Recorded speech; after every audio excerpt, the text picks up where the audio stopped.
व्यक्ति को सदैव बुराई से बचकर रहना चाहिए। अगर कोई बुरा कर्म करता है तो वह कर्म उसको अपने जीवन में भोगना ही पड़ता है। जिस प्रकार बछिया झुंड में अपने माँ को ढूंढ लेती है, वैसे ही कर्म का फल आपको हजारों के भीड़ में भी ढूंढ लेगा। छोटे से छोटे जीव के हृदय में ईश्वर का वास होता है। उस जीव को कष्ट का अनुभव होना ईश्वर को कष्ट का अनुभव कराता है। अर्थात किसी जीव को कष्ट देकर आपने ईश्वर को खुश कैसे देख सकते हैं।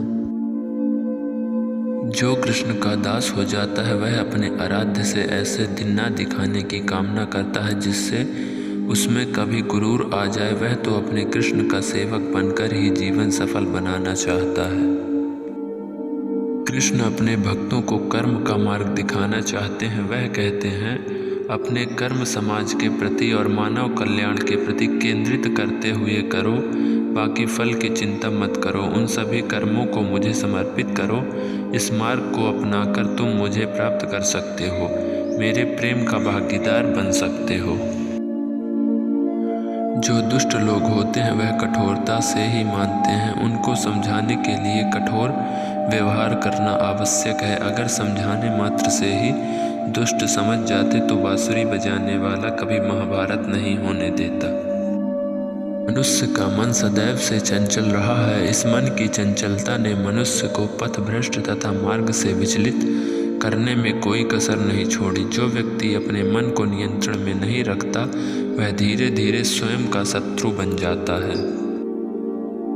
जो व्यक्ति सदैव हंसता खेलता मुस्कुराता रहता हो, अगर वह अपने स्वभाव से भिन्न हो जाए अर्थात चुप गुमसुम उदास रहने लगे तो समझना उसके हृदय में एक पीड़ा है। उस पीड़ा ने उसे कमजोर बना दिया है।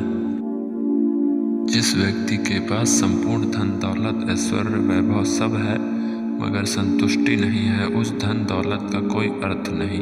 वह सदैव असंतुष्ट की स्थिति में रहता है। जिसके पास संतुष्टि है वह थोड़े में भी संतुष्ट रहता है। जिंदगी में भरोसा एक ऐसी चीज है जिसे प्राप्त करना वर्षों की मेहनत के समान है। फिर भी यह प्राप्त हो या नहीं यह भाग्य पर निर्भर करता है, किंतु भरोसे को तोड़कर पुनः प्राप्त करना यह संभव नहीं है। इसलिए जिंदगी में अवसरों का आनंद सदैव लें, लेकिन भरोसे को कभी टूटने ना दें।